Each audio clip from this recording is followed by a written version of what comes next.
Many of our examples of American masculinity, be it in sports, military, law enforcement, the entertainment industry, the men that men look up to. A lot of what they're teaching is domination, aggression. There are these hyper-masculine figures that we try to adhere to.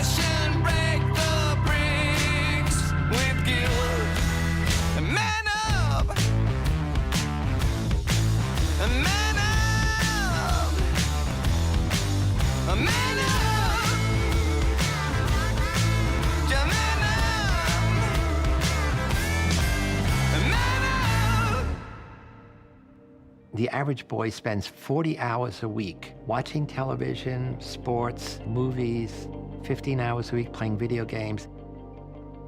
The predominant male archetypes that we see in film and television and other forms of popular culture are the strong, silent guy who is always in control and is not emotional. And then we have the superhero character, the hero character, engaging in high levels of violence in order to maintain that control, in order to achieve whatever goal he has in front of him.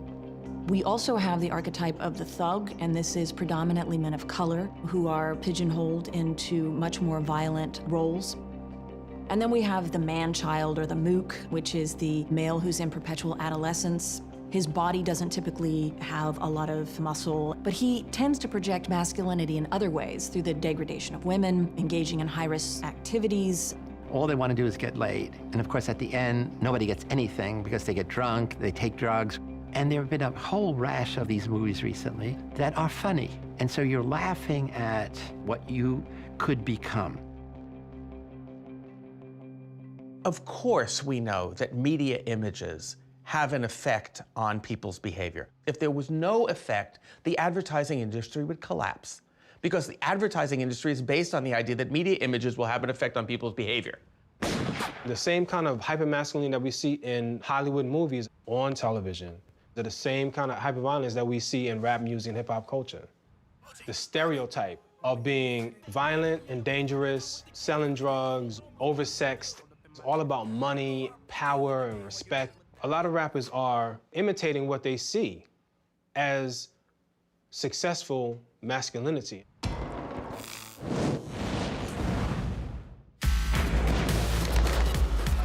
Violent video games reinforce the stereotypical structures of what a man should be. The typical game character tend to be white males with, it gets this specific brunette hair, 5 o'clock shadow. When an emotion sneaks in for a male character, by and large, it is anger. And any sort of grief is very, very underplayed and never actually discussed or processed.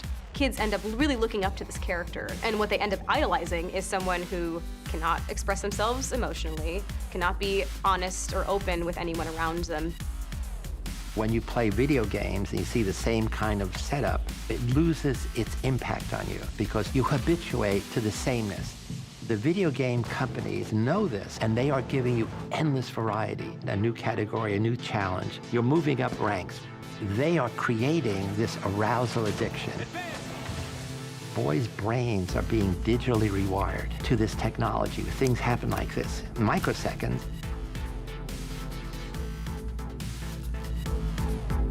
The ones that are most addictive are the most violent, where your job is to destroy the enemy, to dominate. If you don't have social connection and you don't have a lot of friends, or you have a crappy home life, you can escape into a game and you don't have to worry because you're saving the galaxy.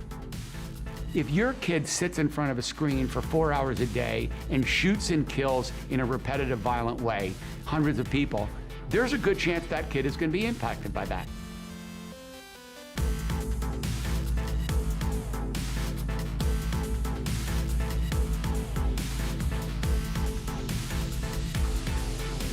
There's a reason the U.S. Army trains people for combat by using video games. It's because it gets them used to some of the experiences.